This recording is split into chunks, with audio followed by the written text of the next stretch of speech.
What up, random rockers? Yep. You're gonna either be in for a treat or in for a, oh my god, why did he do this? Type of situation, which is probably going to be the latter.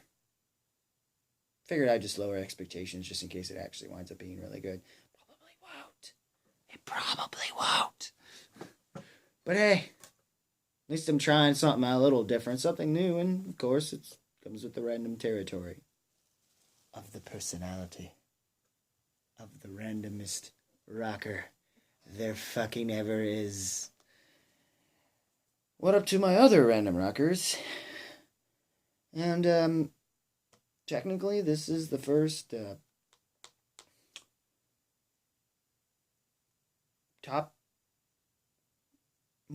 random rock countdown, where we will be discussing a certain thing I tried to do before while I was doing this on Facebook. If you're new, and you haven't seen them, go check them out. I just basically went and did a cop-out way of doing every album in one video instead of doing separate videos. Some I will be willing to do separate videos for because they're more worth the time and effort to do so, given the fact that this is a part-time thing for me. So, here's what it is. Random Rock Countdown.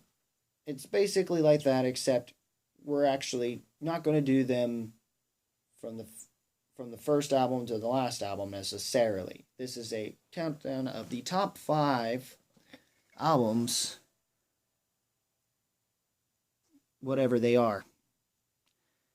And for this video, and tonight, or tomorrow, depending on where you're from, while you're watching this, at the time it's uploaded, whatever, we're doing a band who's coming up with a new album in a couple days from this particular point in time, and that would be Three Doors Down's. I believe it's called Up All Night? Yeah, I think it's what's called Up All Night.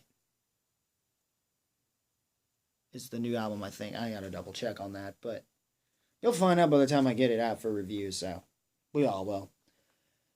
Anyway, yeah. Well, let's start off with the first album on our list, number 5. Since there's only 5 albums this far. So it's kind of a cheap way of doing this. I'm sorry. Recently listened to it. Was very disappointed in the fact that this album, the band slowly but surely went into mediocrity after their first 3 albums. The 4th album was kind of alright. I mean, it was kind of them going into post-grunge mediocrity, I guess, for what it would become during the time frame where the new metal post-grunge scene was dead and garage rock post-punk revivalism started to boom and get bigger, especially the post-punk stuff, because people started to like the 80s again, and especially in recent years. Some post-hardcore bands took from that sort of post-punky kind of thing and started adding, whatever with that.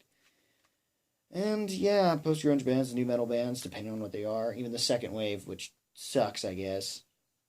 Yeah, it sucks. Or whatever. We're just down. Time of my life. Did not have the time of my life with this album. Very misleading title. Very, very misleading title.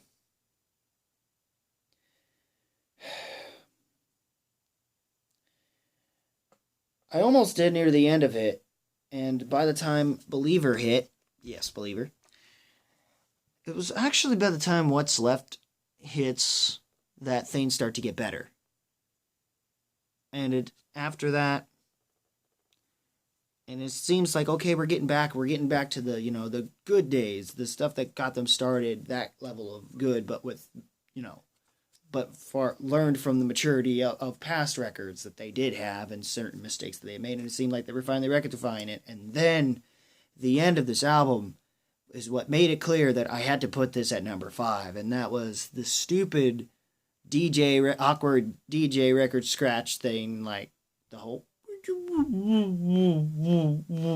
Why in the fuck would you do that, guys? Why the fuck would you do that? You were at such a good momentum, especially if the track that I could compare to a certain particular Foo Fighters song from The Color and the Shapes, which name escapes me at the moment, and if you know what I'm talking about, if you've heard this track from this album, leave a comment down below, let me know if I don't figure it out by near the end of this video. But it's not going to matter. And that's what ruined it. And it wasn't, and it almost had momentum, and then if not for the tracks that came off their greatest hits, which does not count because it's a compilation, I wouldn't be somewhat hopeful for this new album, despite things that had happened, which I may get to by the time I review the actual album, that new album that comes out. And this is, I believe, the last album that Matt Roberts would be guitar player for the band. Yes, I believe.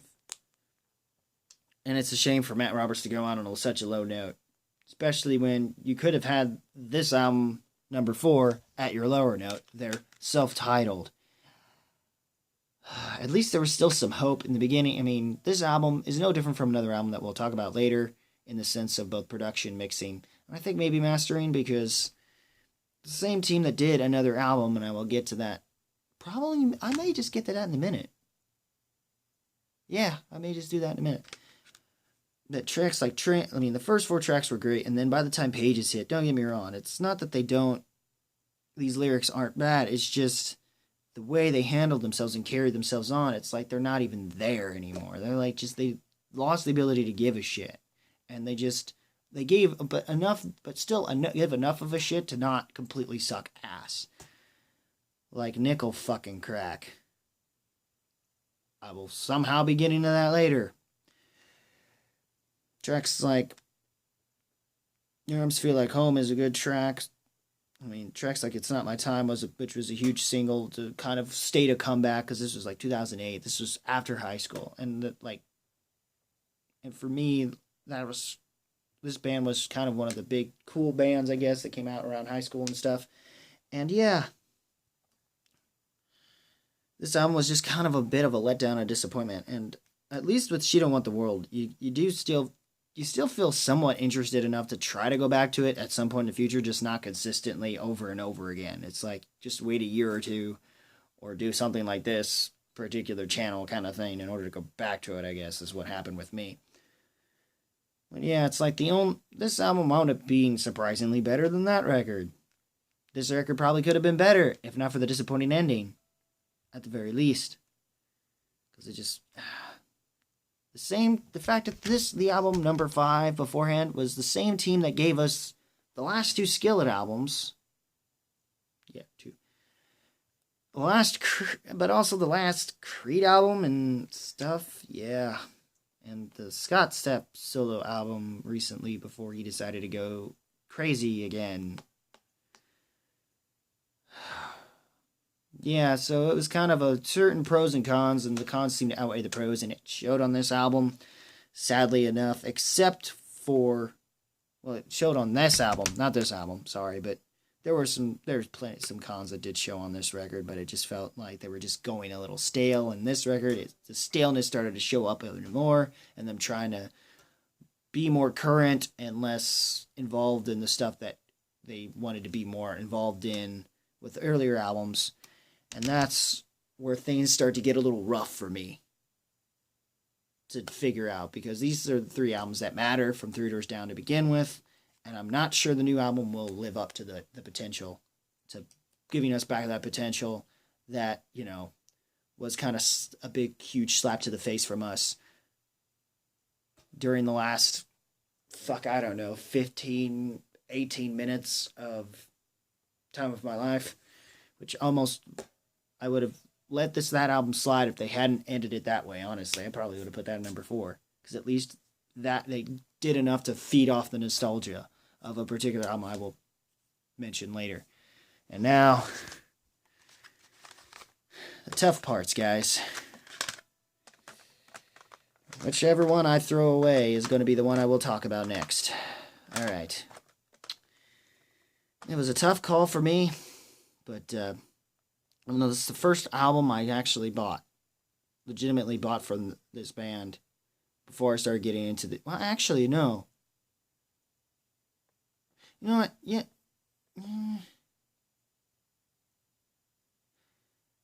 I don't know. Actually, my first one I bought, I legitimately bought that wasn't like a present, I guess, was 17 Days.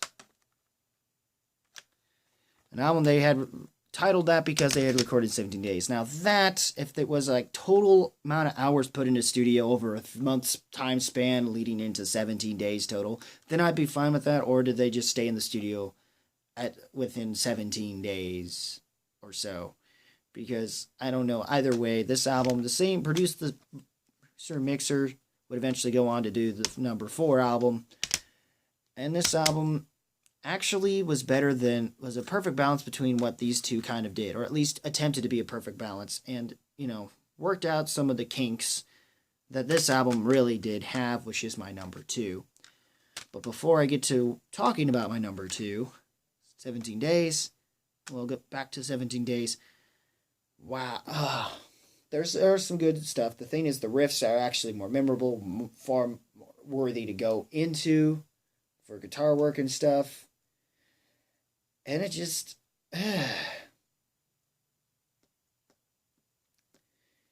There were some moments that are a little cringeworthy, and at least with the country-esque moments, they were better, I guess. But other than that, the album just had its... And it ends... I like the ending...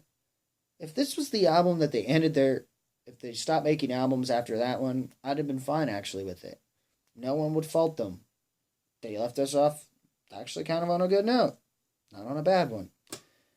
As opposed to what we've gotten recently, so... Yeah. And the thing that also makes that album props, for me, fucking Bob Seger on Landing in London. It's just, though not Bob Seger's best of works, it's just enough of a street cred or good rock cred for them. Fucking man, Bob Seger. Fuck yeah. It was great. It was a great decision, even though I think Seger just didn't. It seemed like you could tell Seger's prime is past with that from the way his vocals are done, but it doesn't take you away from it. It's like, sometimes you wonder what is he doing there, but it doesn't matter. It's Bob fucking Seger. You got Bob Seger to be on your fucking album. Right after a particular album where only one of the 3 tracks they worked with this guy on, Alex Mother Effing Lifeson of fucking Rush, on this album, my number 2.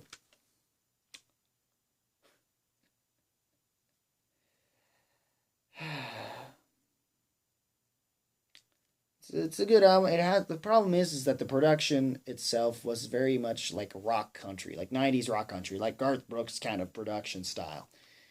And they were seemingly trying to be a little more country, and it seems that the later album did better in those regards with that, and the riffs are a little more, come out much crisper and cleaner than this record does, but it's not to say that the writing and some of the softer moments that are on this album that work better.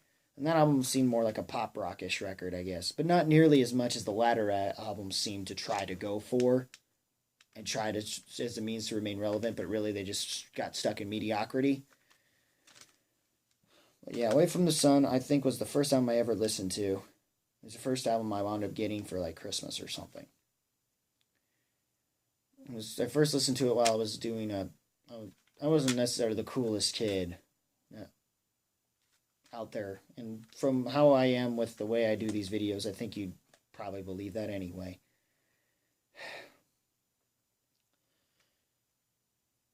But regardless, this was a solid effort. I mean, the track Dangerous Game I like even more just because of Alex Lifeson, now knowing that. And I think Josh Freese, unless they said Jason Freese, but if this is Josh Freese to do drums in place, was brilliant. It was a fucking brilliant idea. And I think since then, in fact, that album, 17 Days, forgot to mention, Daniel Adair drummed on that record. The other albums were Greg Upchurch from Puddle of Mud. The guy that got for 17 days, he pretty well sold himself out, and you could, honestly, by that point, you could tell whenever he probably jumped on board, his creative output was whatever he did with this, the Three Down on this album, but then turn the shit up to 11. That's what happened with Nickel Crack. I'm not kidding. Like, it's literally that, but no fucking thought put into it, or effort. At all. You want to know what it could have sounded like if they actually put some effort into it? And actually had a good vocalist? 17 days. Fuck Nickel Crack. Fuck 'em right in the ear.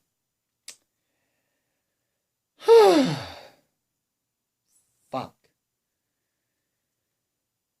And then this one, Josh Freese. Fucking Josh freaking Freese. Vandals. I think it's Josh Freese, unless it said Jason Freese. I gotta double check on that later. Correct me if I'm wrong, if you know about this album better than I do. Heart to heart, I guess. Which is fine. I don't care. Bring it on. But yes, a lot of them are good. Even the Sarah Yellen track is kind of their Janie's Got a Gun kind of thing. Maybe not as good as Janie's Got a Gun, but hey, can't blame them for trying. A for effort, I guess. And such a dark track, and then, but the hidden track on here this time is fucking a great hidden gem in this album, and a great hidden, and a great, better way to end this off. And it's probably the least country-ish type of album you can think of. Song on this album that you can think of, since most of the is that, and they wanted to focus more on the Be Like That and all that stuff. Of course, now we get to the final one. If you haven't figured it out already, get ready to be tortured. Because the Better Life #1 album, most people will say that anyway, despite certain flaws, the flaws actually, there's something to it that makes it interesting. It makes it worthwhile. It makes it a classic amongst their discography. Maybe a classic album in and of itself. Kind of. I'm not going to say masterpiece, because I know Nick Freed from my conversation with Nick Freed from Masterpiece Reviews on Consequence of Sound is probably going to be like, I thought we discussed this, man. I can see it in the comments. If he gives me a comment on here, I'm going to be tickled. Tickled to my guitar. What? Hopefully no one heard that. Random awkwardness. Anyway.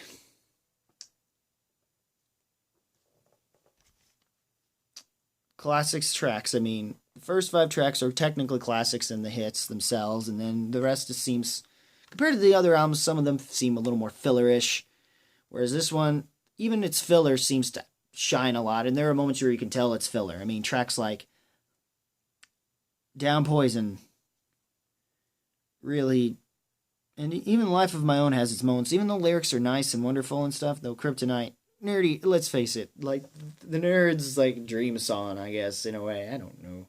You know, more people would prefer Weezer. Still gonna talk about that at some point. Okay. And then, of course, leading from that into Loser, which is also pretty good riffs as well. Nice acoustic, an interesting acoustic solo. I prefer the bridge riffs are great, dude. Maybe they didn't fit, and that's why the edited version works better, I guess, but fuck that. And then, of course, Duck and Run's it's a great pump-up song, you know. This world can turn me down, but I'm not going to turn away, and I won't duck and run because I'm not built that way. When everything is gone, there is nothing left to fear. This world cannot bring me down. No, because I am already here. Like it. Learn it, like it, love it. Not enough. I mean, they were meant, from this point, you understood, they were meant to be country sounding, I guess. And then, tracks like Better Life is great. It's pretty good, heavy, nice riff. A lot of the things about this album that really helps is that is why this is here. Because there are riffs on here that are worthy enough to get someone to pick up a guitar. Whereas some of these other runs aren't as praiseworthy. Aren't nearly as praiseworthy for doing so. Though they try, but they just can't get to that point. It's not that the songs aren't bad, it's just they never really reach that high a mark. So I Need You, I believe, was an ode to his daughter, I guess.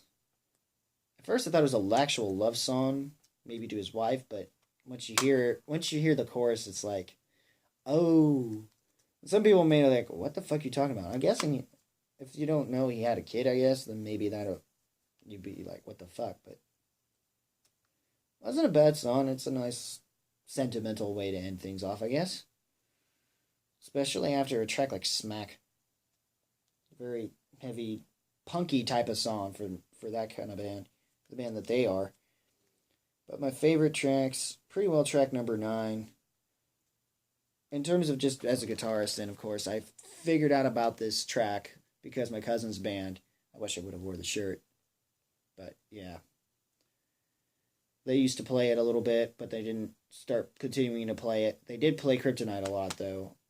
A weird scream, a very somewhat slow, for being a screamo type track, it was very like sludgy, kind of slow, sludgy, almost Melvins-y. Even though they don't think they were ever influenced by Melvins, which is weird. Makes it even weirder, I guess. But hell, it was nice. It was nice for what it was, and there's so many different ways they did it live. Ah, man. But yeah. Before I go, that album is worth it. It's worth picking up a guitar and trying to play the riffs. I'm sorry if I suck. If this is good, whatever. I mean, A for effort, I don't care. We're going to have some fun here, or try to.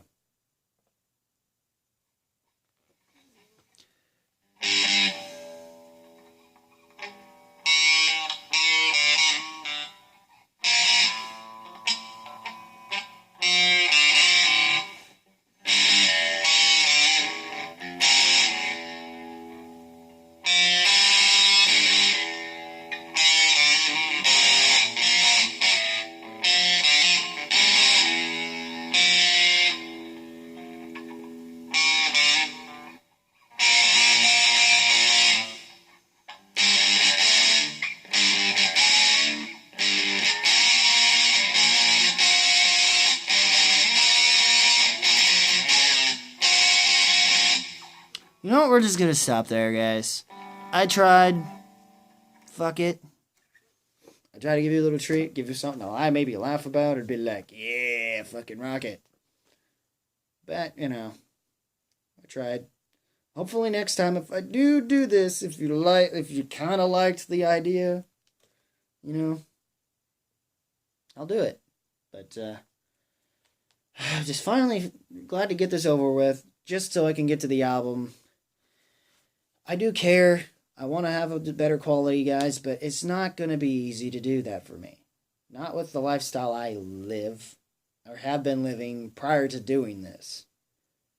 I just kind of just shoved this part of my life here, and I'm sorry if it's not good enough for you guys. But I'm doing what I can. I'm doing what I can to get by.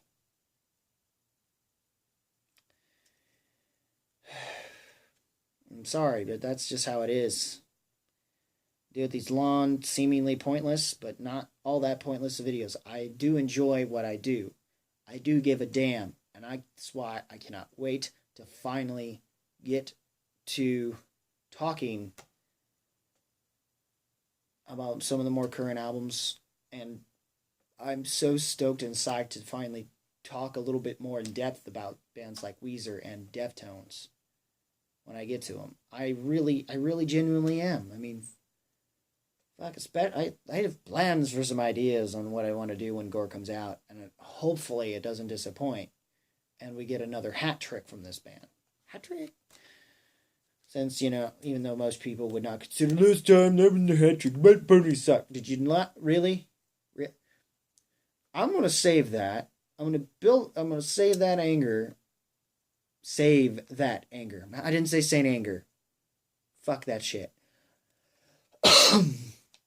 So yeah, guys, just If you did like what I had to say, if you want to see more of them, and you want to see them, and if not, it's probably because of that. But if you do, and you want to see slightly better quality, well,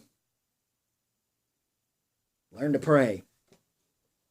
I don't care if you're an atheist. You need to learn to pray. If you're agnostic or not. It doesn't matter. You need to learn to pray. And, well, that's it. If you like it, rock the like button. Have anything to say? Leave a comment down below. Description box below. And, yeah, guys. Keep it random. Keep it real. Keep it rocking. And hopefully, I'll see you guys in the next video.